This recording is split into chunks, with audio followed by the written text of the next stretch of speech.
आप देख रहे हैं यूट्यूब चैनल मैथ मतलब मस्ती। इस चैनल पर आज बिहार एसएससी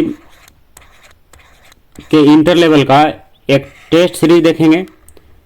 यह जो टेस्ट सीरीज है यह रुक्मणी प्रकाशन से लिया गया है और यह आज का सेट नंबर 23वां होगा। इसमें टोटल 24 सेट है, तो आज के बाद एक और सेट बचेगा और इसी चैनल पर 1 से लेकर के 22 तक कंप्लीट किया चुका है। आप उसको इसी चैनल पर जाकर के प्ले लिस्ट में आसानी से देख सकते हैं। तो चलिए शुरू करते हैं आज का टेस्ट सीरीज 23वां। और इस वीडियो में हम लोग केवल जीके और जीएस के प्रश्न को देखेंगे और बाकी जो मैथ और रीजनिंग का प्रश्न है उसके लिए आपको अलग से वीडियो बन रहा है, आप जाकर के वहां भी देख सकते हैं। और आज कमेंट बॉक्स में हम उस लिंक को मैथ और रीजनिंग वाले को पिन कर देंगे, आप वहां से भी उसको पढ़ सकते हैं। तो चलिए शुरू करते हैं आज का सेट नंबर 23वां। तो देखिए सेट नंबर 23वां का पहला प्रश्न है, कार्य निम्नलिखित में से किस संविधान संशोधन अधिनियम ने सहकारी समितियों को संवैधानिक दर्जा तथा संरक्षण प्रदान किया है? तो किसने प्रदान किया है? यह हुआ था कब संविधान संशोधन? तो 57वां। कब? 57वां यानी 97। तो ऑप्शन नंबर डी उसका सही है। क्वेश्चन नंबर 2 में आइए, भारतीय संविधान के किन 2 अनुच्छेदों में न्यायिक समीक्षा की शक्ति को सर्वाधिक स्पष्ट रूप से व्यक्त किया गया है? कौन सी शक्ति को? न्यायिक समीक्षा। तो इसका सही उत्तर है अनुच्छेद 32 और अनुच्छेद 226। तो ऑप्शन नंबर सी इसका सही होगा। अब आइए क्वेश्चन नंबर 3 में, भू राजस्व के लिए अस्थायी बंदोबस्त प्रणाली किसके द्वारा लागू किया गया था? तो अस्थायी बंदोबस्त प्रणाली किसने लागू किया था? तो लॉर्ड कर्नवालिस ने। किसने? Lord Cornwallis. कौन सी पद्धति? भू राजस्व की प्रणाली। भू राजस्व के लिए अस्थायी बंदोबस्त की प्रणाली। कौन सी प्रणाली? अस्थायी बंदोबस्त। यह ध्यान रखिएगा, लॉर्ड कर्नवालिस। 4 में है, कोणार्क का सूर्य मंदिर नरसिंह देव प्रथम ने बनवाया था, वह किस राजवंश के थे? तो ये जो है पूर्वी गंग वंश के थे। कौन वंश के? पूर्वी गंग वंश। तो ऑप्शन नंबर बी सही है, पूर्वी गंग वंश। तो कोणार्क मंदिर की चर्चा है। अब 5 में निम्नलिखित में से कौन भारत का एक उच्चतम पर्वत शिखर है? तो कौन है? Godwin Austen. कौन है? गॉडविन ऑस्टिन, जिसको केटू भी कहा जाता है। क्या नाम है उसका? केटू यानी गॉडविन ऑस्टिन। अब 6 में आइए, निम्नलिखित में से कौन सा एक सुमेलित है? इसमें सुमेलित कौन सा है? तो इसमें बस एक ही सुमेलित है। कौन सा? कंबोडिया का रियल। क्या सुमेलित है? कंबोडिया का रियल। जबकि म्यांमार का क्यात होता है, जो गलत है इसमें। और थाईलैंड का वहत है, जो देखिए यहाँ है, इसका मुद्रा है ये। और वियतनाम का वियतनाम का क्या हो गया? डोंग हो गया। जो यहाँ पर मिलाया नहीं है, रुपया दे दिया है। वियतनाम का क्या होगा? डोंग। तो इसमें बस एक ही सही, ऑप्शन नंबर सी का। तो ऑप्शन नंबर सी सही होगा। अब 7वां में आइए, भारत को श्रीलंका से कौन सा जलमार्ग पृथक करता है? तो जलमार्ग का नाम है पाक जलडमरू मध्य। क्या नाम है उसका? पाक जलडमरू मध्य। तो ऑप्शन नंबर बी सही है। इसमें बड़ा संस्पेश होता है कि भारत और श्रीलंका की चर्चा होता है, लेकिन यहाँ पर पाक जलडमरू मध्य जो है ये लगता है कि पाकिस्तान से अलग करता है, लेकिन ये पाकिस्तान से नहीं, किसके बीच है? भारत और श्रीलंका के बीच। आपको पता होगा कि भारत और पाकिस्तान के बीच जो है रेखा का नाम क्या है? रेड क्लिफ रेखा। और पाक जलडमरू मध्य जो है भारत और श्रीलंका के बीच है। अब 8 में आइए, निम्नलिखित में से कौन सा एक लौह एवं इस्पात संयंत्र ब्रिटिश सहयोग से स्थापित किया गया था? तो कौन सा संयंत्र है? दुर्गापुर में। कहा? दुर्गापुर। तो ऑप्शन नंबर डी सही है। और दुर्गापुर में ब्रिटेन के सहयोग से हुआ था ये। और दुर्गापुर है कहां? पश्चिम बंगाल में है। क्वेश्चन नंबर 9 में आइए, निम्नलिखित में से कौन सा एक भारत को उत्तरी और दक्षिणी भागों में बांटता है? तो कौन बांटता है? कर्क रेखा। कौन रेखा? कर्क रेखा। आपको पता होगा कि कर्क रेखा जो है भारत के 8 राज्यों से होकर के गुजरता है। 8 राज्यों का नाम एक बार आप सुन लीजिए, जरूर ध्यान रखिएगा। गुजरात, राजस्थान, मध्य प्रदेश, छत्तीसगढ़, झारखंड, पश्चिम बंगाल, त्रिपुरा, मिजोरम। फिर से एक बार, गुजरात, राजस्थान, मध्य प्रदेश, छत्तीसगढ़, झारखंड, पश्चिम बंगाल, मिजोरम और त्रिपुरा। तो ये क्या है? 8 राज्य हैं जो कर्क रेखा जहां से होकर के गुजरता है। अब क्वेश्चन नंबर 10 में आइए, निम्नलिखित में से कौन सा एक भारत का सबसे पुराना तेल शोधक संयंत्र है, तो संयंत्र का नाम है डिगबोई। क्या नाम है? डिगबोई। और ये है कहाँ? तो ये है असम में। कहाँ है? असम। अब 11 में आइए, निम्नलिखित में से किस मुगल सम्राट ने सुलह एक कुल नीति लागू किया था? तो किसने लागू किया था? अकबर ने। किसने? अकबर। सुलह ए कुल। अब 12 में आइए, भारत में स्थानीय स्वशासी संस्थाओं के प्रति सजगता दिखाने के लिए किसे जाना जाता है? तो किससे जाना जाता है? लॉर्ड रिपन को। किसको? Lord Ripon. तो ऑप्शन नंबर बी सही है, लॉर्ड रिपन। 13 में है, शोक के शिलालेखों में प्रयुक्त लिपि कौन सी थी? तो कौन सी लिपि था ये? तो इसमें ब्राह्मी भी था, अरमाइक भी था और खरोष्ठी भी था, इसलिए ऑप्शन नंबर डी इसका सही उत्तर है इनमें सभी। अब 13 में निम्नलिखित में से कौन सा एक उत्तर भारतीय मंदिर स्थापत्य का विशेषता नहीं है? तो कौन सा है? गोपुरम। ऑप्शन नंबर सी सही है, गोपुरम। तो गोपुरम जो है भारतीय मंदिर स्थापत्य का विशेषता नहीं है। 15 में आइए, होयसल की राजधानी निम्नलिखित में से कौन सी थी? तो होयसल की राजधानी था कहाँ? द्वार समुद्रम। तो ऑप्शन नंबर बी सही है, द्वार समुद्रम। 16 है, भारतीय स्वतंत्रता संघर्ष के संदर्भ में निम्नलिखित में से किसे कांग्रेस का नरम दलीय नेता बताया जाता है? तो किसे बताया जाता है? गोपाल कृष्ण गोखले को। किनको? गोपाल कृष्ण गोखले को। तो यहां पर से एक प्रश्न और आप ध्यान रख सकते हैं, गरम दल के नेता जैसे लाल लाजपत राय, बिपिन चंद्रपाल और अरविंद घोष, ये क्या है? गरम दल के नेता हैं, जबकि गोपाल कृष्ण गोखले जो है नरम दल के नेता हैं। अब आइए 17 में, भारत के स्वतंत्रता संघर्ष में निम्नलिखित में से कौन सा घटना सबसे पहले हुआ था? तो ईस्वी के अनुसार बताया सबसे पहले कौन हुआ था? तो इसमें कौन सा सही होगा? कांग्रेस का गया अधिवेशन क्या हुआ था? ये सबसे पहले हुआ था। अब जरा एक बार सबको ईस्वी में देख लीजिए, कांग्रेस का गया अधिवेशन हुआ था कब? यानी ऑप्शन नंबर बी वाला में लिखा हुआ ये, तो ये हुआ था 1922 में, 1922। साइमन कमीशन यानी ऑप्शन ए वाला, ये कब हुआ था? 1928 में। और है कौन सा? गांधी इरविन समझौता यानी डी वाला, तो गांधी इरविन समझौता जो है ये डी वाला ऑप्शन में, ये हुआ था 1931 में। और त्रिपुरी अधिवेशन कांग्रेस का है, ये कब हुआ था? यानी ऑप्शन नंबर सी वाला, ये हुआ था 1939 में। तो अब इसमें आप मिलाइए, क्या कह रहा था कि कौन सा घटना सबसे पहले हुआ था? तो सबसे पहले तो यही हुआ है बी वाला, तो बी में क्या है? कांग्रेस का गया अधिवेशन। तो ऑप्शन नंबर बी सही है, कांग्रेस का गया अधिवेशन। और जिसके अध्यक्ष कौन थे? चित्तरंजन दास थे। उसके अध्यक्ष कौन थे गया में? चित्तरंजन दास। और ये गया के आजाद पार्क में हुआ था। गया के किस पार्क में? आजाद पार्क में। अब आइए क्वेश्चन नंबर 18 में। तो 18 का प्रश्न है, आजाद हिंद फौज की महिला रेजिमेंट रानी झांसी रेजिमेंट किसके कमांड में थी? तो किसके कमांड में था? लक्ष्मी सहगल के कमांड में। किसके? लक्ष्मी सहगल। 19 में आइए, सिंधु घाटी सभ्यता के निम्नलिखित में से किस एक स्थान पर प्राचीन गोदी बाड़ा था? तो ये कहां था? लोथल में था। कहां? लोथल। तो ऑप्शन नंबर डी सही है, लोथल। अब 20 में आइए, वल्लभाचार्य ने किस दार्शनिक विचारधारा की स्थापना की? तो किस दार्शनिक विचारधारा का स्थापना किया था? शुद्धाद्वैतवाद का। किसका? शुद्धाद्वैत। तो ऑप्शन नंबर बी सही है, शुद्धाद्वैत। 21 में आइए, कह रहा है कारकोट वंश की स्थापना किसने किया था? तो कारकोट वंश की स्थापना किसने किया था? दुर्लभ वर्धन ने। तो ऑप्शन नंबर बी सही है, दुर्लभ वर्धन। कौन सा वंश? कारकोट वंश। नाम ध्यान रखिएगा, दुर्लभ वर्धन कारकोट वंश। अब आइए 22 में, दिल्ली सल्तनत के संदर्भ में सैयद वंश का संस्थापक कौन था? तो कौन था? तो इसका सही उत्तर है खिज्र खां। क्या नाम था उसका? खिज्र खां।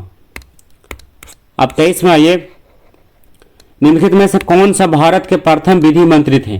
तो भारत के प्रथम विधि मंत्री कौन थे? Doctor B R Ambedkar. क्या नाम था उनका? Doctor B R Ambedkar. और इसमें बहुत सारे और मंत्री का नाम आप ध्यान रख सकते हैं, जैसे रक्षा मंत्री सरदार बलदेव सिंह, श्रम मंत्री जगजीवन राम, वित्त मंत्री आर के सन्मुख सेठी, और इसमें जैसे शिक्षा मंत्री मौलाना अबुल कलाम आजाद। इसमें अलग अलग है नाम, आप ध्यान रख सकते हैं। अब 24 में आइए, संघ और राज्यों के बीच वित्तीय आवंटन निम्नलिखित में से किस एक की सिफारिश के आधार पर होता है? तो किसके आधार पर होता है? वित्त आयोग के सिफारिश पर। तो ऑप्शन नंबर डी सही है, वित्त आयोग। अब 25वां, ये संविधान के किस भाग में नागरिकता के विवरण दिए गए हैं? तो नागरिकता का विवरण जो है संविधान के भाग 2 में है। किसमें? संविधान के भाग 2 में। 26 है कि कथन पर विचार कीजिए, बताइए इसमें कि उपर्युक्त कथनों में से कौन सही है। तो आप पहले एक वाले को देख लीजिए। किसी राज्य में मुख्य सचिव को उस राज्य के राज्यपाल द्वारा नियुक्त किया जाता है, तो क्या ये सही है? तो ये तो सही है। 2 में है राज्य में मुख्य सचिव का नियत कार्यकाल होता है, तो ये भी क्या है? गलत है। तो ऑप्शन नंबर 2 गलत है, केवल इसका एक सही है, इसलिए ऑप्शन नंबर डी इसका सही होगा, केवल एक वाला। अब 27 में ये विश्व विज्ञान दिवस कब मनाया जाता है? तो कब मनाया जाता है विश्व विज्ञान दिवस? 10 नवंबर को। तो ऑप्शन नंबर डी सही है, 10 नवंबर। और राष्ट्रीय विज्ञान दिवस कब मनाया जाता है? तो राष्ट्रीय विज्ञान दिवस जो है 28 फरवरी को मनाया जाता है। कब? 28 फरवरी को राष्ट्रीय, और अंतर्राष्ट्रीय 10 नवंबर। क्वेश्चन नंबर 28 में आइए, कुशल स्थानीय स्वायत्त शासन के लिए विख्यात दक्षिण भारत का राजवंश कौन सा था? चोल वंश था। कौन सा? चोल वंश, दक्षिण भारत का। 29 है, मक्का में सफेद कली किस तत्व की कमी से होता है? तो उस तत्व का नाम क्या है? जिंक है ना? क्या नाम है उसका? जिंक। तो सफेद कली होने का कारण क्या है? कमी, जिंक की कमी। अब 30वां, ये निम्नलिखित कार्यों में से कौन सा कार्य स्थानीय स्वशासन से संबंधित नहीं है? तो कौन सा कार्य है? लोक व्यवस्था का अनुरक्षण। तो ऑप्शन नंबर डी सही है, लोक व्यवस्था का अनुरक्षण। 31वां, ये काली मिट्टी भारत के किस प्रदेश में मिलती है? तो कहाँ मिलता है? इसका देखिए, महाराष्ट्र, गुजरात, मध्य प्रदेश, सब जगह है। तो ऑप्शन नंबर डी सही है, सभी प्रदेशों में काली मिट्टी। जिसमें कौन सा फसल मुख्य रूप से होता है? उसमें मुख्य रूप से कौन सा फसल होता है? क्या बोलते हैं उसको? कपास का। कौन सा फसल? कपास। परमाणु बम, पहला परमाणु बम कब गिराया गया? तो कब गिराया गया था पहला परमाणु बम? तो ये गिराया गया था 6 अगस्त। कब गिराया गया था? 6 अगस्त को। तो ऑप्शन नंबर इसका कौन सा सही होगा? अच्छा, पूछ रहा है कहाँ गिराया गया था परमाणु बम जो है, पहला परमाणु बम कहाँ गिराया गया था? तो कहाँ गिराया गया था? हिरोशिमा पर। तो ऑप्शन नंबर डी सही है, हिरोशिमा। और दूसरा कहाँ? नागासाकी पर। आपको पता होगा कि एक 6 अगस्त को और एक 9 अगस्त को। 1945 तो दोनों के लिए है ही, एक हिरोशिमा पर और एक नागासाकी पर। अब आइए 33 में, कह रहा है भारत गणतंत्र बना। तो भारत गणतंत्र कब बना? तो गणतंत्र कहने का मतलब कि ये क्या पूछ रहा है? गणतंत्र दिवस की बात कर रहा है। तो कब मनाते हैं हम लोग? 26 जनवरी को मनाते हैं। लेकिन 26 जनवरी के साथ ईस्वी कौन सा होगा? 1950 होगा। कौन सा ईस्वी? 1950। इस दिन क्या हुआ था? संविधान लागू किया गया था। तो यही क्या कहलाता है? भारत का गणतंत्रता दिवस। और स्वतंत्रता आपको पता होगा 1947 15 अगस्त का। 34 में है, भारत छोड़ो आंदोलन का वर्ष क्या है? तो भारत छोड़ो आंदोलन जो है 1942 में चला था। कब? 1942। कौन सा आंदोलन? भारत छोड़ो आंदोलन। अब आइए 35 में, मेगास्थनीज भारत आया था। तो मेगास्थनीज भारत किसके शासनकाल में आया था? तो आया था चंद्रगुप्त मौर्य के शासनकाल में। तो ऑप्शन नंबर बी सही है कि मेगास्थनीज कब आया? चंद्रगुप्त मौर्य के शासनकाल में। 36 है, कालीबंगा स्थित है। तो कालीबंगा कहाँ है? राजस्थान में। 37 है, दक्षिण भारत की सर्वाधिक प्राचीन एवं समृद्ध भाषा कौन सी है? तो तमिल है। तो ऑप्शन नंबर ए सही होगा, तमिल। 38 में आइए, कपास की खेती के लिए सर्वोत्तम मिट्टी। देखिए अभी तुरंत आया था, तो कौन सी मिट्टी? काली मिट्टी। तो ऑप्शन नंबर ए सही है, काली मिट्टी कपास के लिए। 39 है, बृहद संहिता के रचयिता कौन है? तो बृहद संहिता के रचयिता कौन है? वराह मिहिर। क्या नाम है उनका? वराह मिहिर। 40 में ये, लक्षद्वीप कहाँ स्थित है? तो लक्षद्वीप कहाँ है? अरब सागर में है। कहाँ? अरब सागर। तो ऑप्शन नंबर ए सही होगा। अब 41 में ये, हाल ही में भारतीय नौसेना में स्वदेशी रूप से विकसित 2 ड्राइविंग सपोर्ट वेसल निस्तार एवं निपुण को कहाँ लॉन्च किया गया? तो इसको लॉन्च कहाँ किया गया? आंध्र प्रदेश से। कहाँ लॉन्च किया गया? आंध्र प्रदेश। 42 है, केंद्रीय मंत्रिमंडल ने 2023-24 में खरीफ फसल के लिए न्यूनतम समर्थन मूल्य की घोषणा मूंग का कीमत प्रति क्विंटल कितना निर्धारित किया है? तो कितना निर्धारित किया है? 2023-24 के लिए पूछ रहा है। तो 8,558। कितना? 8,558। 8,558। तो ये हो गया प्रति क्विंटल के लिए। अब अगर 1 किलो का निकालिए तो कितना हो गया? 85 रुपये। लगभग कितना? 85। क्वेश्चन नंबर 43 है, भारत के किस पड़ोसी देश ने 4 फरवरी 2023 को अपनी 75वीं स्वतंत्रता वर्षगांठ मनाया है? तो किसने मनाया है? श्रीलंका ने मनाया है। किसने? श्रीलंका, 4 फरवरी 2023। अब आते हैं क्वेश्चन नंबर 44 में। कह रहा है पेरियार बांध पेरियार नदी पर स्थित है। इस बांध की सुरक्षा को लेकर के किन 2 राज्यों में विवाद रहता है? तो किसमें रहता है? केरल में और तमिलनाडु में। किसमें? केरल और तमिलनाडु। किस बांध को लेकर के? पेरियार बांध को लेकर के। अब 45वां ये नगर निगम की बैठकों की अध्यक्षता कौन करता है? तो नगर निगम की बैठकों की अध्यक्षता कौन करता है? महापौर। कौन करता है? महापौर। तो ऑप्शन नंबर बी सही है, महापौर। 46 है जुलाई 2023 में ऑस्ट्रेलिया के केंद्रीय बैंक की पहली महिला प्रमुख कौन नियुक्त हुई थी? तो क्या नाम था? तो उसका नाम था मिशेल बुलॉक। क्या नाम था? Michelle Bullock. तो ऑप्शन नंबर ए सही है। कह रहा है कि जुलाई 2023 में ऑस्ट्रेलिया के केंद्रीय बैंक की पहली महिला प्रमुख मिशेल बुलॉक थी, यह ध्यान रखिएगा। अब 47वां ये ग्रीडा नामक लोक नृत्य इनमें से किस राज्य से संबंधित है? क्या नाम है? ग्रीडा। तो ये कहां संबंधित है? तो ये संबंधित है मध्य प्रदेश से। कहां से? मध्य प्रदेश। तो एमपी यानी मध्य प्रदेश। कह रहा है फिर अगला क्वेश्चन, पेले जिनका निधन हाल ही में पेले नाम है जिनका हाल ही में निधन हो गया है, ये किस देश के महान फुटबॉलर थे? तो किस देश के महान फुटबॉलर थे? ब्राजील के। कहां के? ब्राजील। क्या नाम था उनका? पेले। 49 में कह रहा है बथुकम्मा उत्सव जो है किस राज्य से जुड़ा हुआ है? कहां जुड़ा हुआ है? तेलंगाना से। कहां से? तेलंगाना। अब 50वां ये हाल ही में मई 2023 में इसरो ने स्नातक तथा स्नातकोत्तर छात्रों को अंतरिक्ष विज्ञान एवं प्रौद्योगिकी संबंधी प्रारंभिक प्रशिक्षण देने के लिए कौन सा कार्यक्रम की शुरुआत किया है? तो किस कार्यक्रम की शुरुआत किया है? स्टार्ट। क्या नाम है उसका? स्टार्ट। अर्स्टाट नाम है, अर्स्टाट। 51 में है निम्नलिखित में से कौन सा ऊर्जा का समृद्ध स्रोत है? तो ऊर्जा का समृद्ध स्रोत क्या है? लिपिड। क्या नाम है उसका? लिपिड। अब 52 में आइए, मानव शरीर में ग्रीवा कशेरुकों की संख्या कितना होता है? तो इसकी संख्या कितना होता है? 7 होता है। कितना? 7। 53 है कपड़ा फैक्ट्रियों में काम करने वाले व्यक्ति जैसे कि दरी बुनने वाले निम्नलिखित में से किस व्यावसायिक बीमारी से पीड़ित हो जाते हैं? तो कौन बीमारी उनको लग जाता है अधिकांशतः? दमा और तपेदिक। कौन सा बीमारी? दमा और तपेदिक। क्वेश्चन नंबर 54 है, तो 54 का प्रश्न जो है ये न्यूमेरिकल टाइप का है, तो इसको आप बना करके देखिए, अगर बन जाए तो ठीक है, नहीं तो हम अलग से सारे क्वेश्चन को लेंगे तो उस टाइम आपको इसको हम जरूर याद देके मतलब ध्यान देकर के इसको बनवा देंगे। इसके लिए कॉन्सेप्ट सीखना होगा, क्योंकि बिना कॉन्सेप्ट का एक फार्मूला याद रखने से नहीं होगा। थोड़ा थोड़ा कॉन्सेप्ट सीख लेंगे ताकि फार्मूले को लागू कर सकें। अब आइए क्वेश्चन नंबर 55 में, निम्नलिखित प्रकार के जीवों में से कौन सा एक दलहन फसल के पौधों की जड़ों में निवास कर नाइट्रोजन स्थिरीकरण करता है? तो उस जीवाणु का नाम बताना है। तो क्या नाम है? कौन सा जीव है? तो क्या नाम है उसका? जीवाणु। क्या होता है वो? जीवाणु होता है। अब आइए 56 में, तो 56 का पहले ही खाली जगह दिया हुआ है, तो इसमें क्या लिखाएगा? पोर्ट लिखा है। क्या लिखाएगा? पोर्ट। तो देखिए क्या है कि पोर्ट कंप्यूटर में मौजूद एक इंटरफेस है जिससे आप किसी डिवाइस को कनेक्ट कर सकते हैं। तो ऑप्शन नंबर सी सही है, पोर्ट।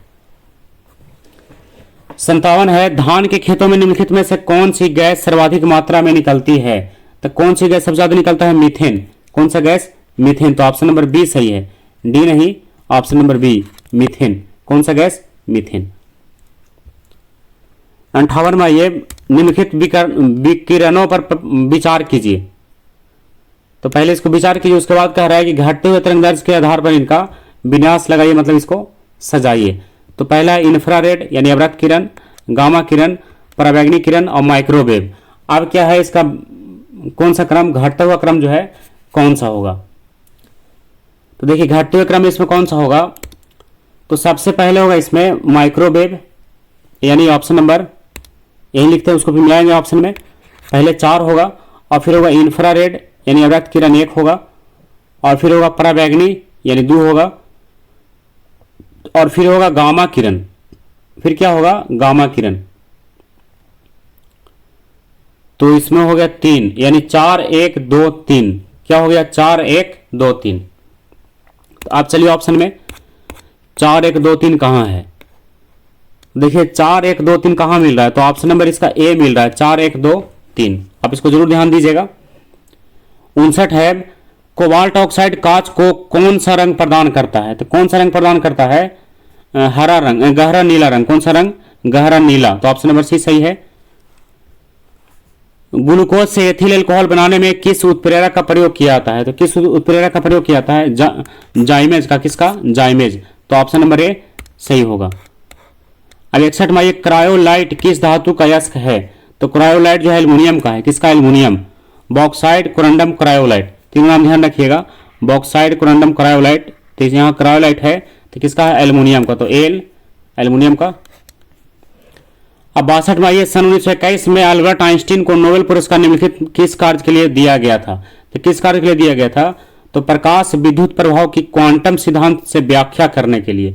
तो ऑप्शन नंबर सी सही है। प्रकाश विद्युत प्रभाव की क्वांटम सिद्धांत से व्याख्या के लिए अल्बर्ट आइंस्टीन को 1921 में नोबेल पुरस्कार दिया गया था।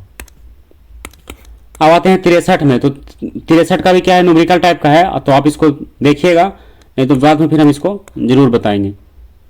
सारे क्वेश्चन को एक साथ करके दिखाएंगे। 64 है, वांडर वाल्स के समीकरण में ए की बीमा है। तो ए की बीमा इसमें याद किया जा सकता है। तो ए की बीमा क्या है? ये ऑप्शन नंबर सी है, एम एल के पावर 5 और टी का इनवर्स यानी -2। तो ऑप्शन नंबर सी इसका सही होगा। 65 है, समान बीमाओं वाले युग में। तो समान बीमाओं वाले युग में देखिए कौन सा है? तो कार्य और बल आघूर्ण। तो क्या हो गया? कार्य और बल आघूर्ण। तो देखिए इसका बीमा क्या है? इसका बीमा है टी इनवर्स। देखिए ये हो गया किसका? कार्य का और बल आघूर्ण का। तो दोनों का समान है। अब 66 में ये, कोशिकाओं के आर पार गैसों के संचलन की प्रक्रिया को क्या कहा जाता है? तो उसको क्या कहा जाता है? विसरण। क्या कहेंगे उसको? विसरण। अब 67 है, निम्न में से कौन वसा के पायसीकरण के लिए जिम्मेदार है? तो कौन जिम्मेदार है? पित्त। कौन जिम्मेदार है? पित्त। तो ऑप्शन नंबर डी सही उत्तर होगा। अब 68 में देखिए, कह रहा है ओर्गो कैल्सीफेरॉल। क्या नाम है? ओर्गो कैल्सीफेरॉल किस विटामिन का रासायनिक नाम है? तो किस विटामिन का रासायनिक नाम है? विटामिन D2 का।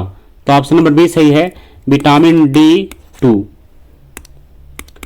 अब 69 में आइए, मैग्नीशियम का संयोजी इलेक्ट्रॉन निम्नलिखित में से किस कक्षक में होता है? तो जो मैग्नीशियम का संयोजी इलेक्ट्रॉन है तो किसमें होगा? तो ये होगा किसमें? एल में। किसमें? एल। मैग्नीशियम का परमाणु संख्या कितना होता है? 12 होता है। तो आप पढ़े होंगे KLM।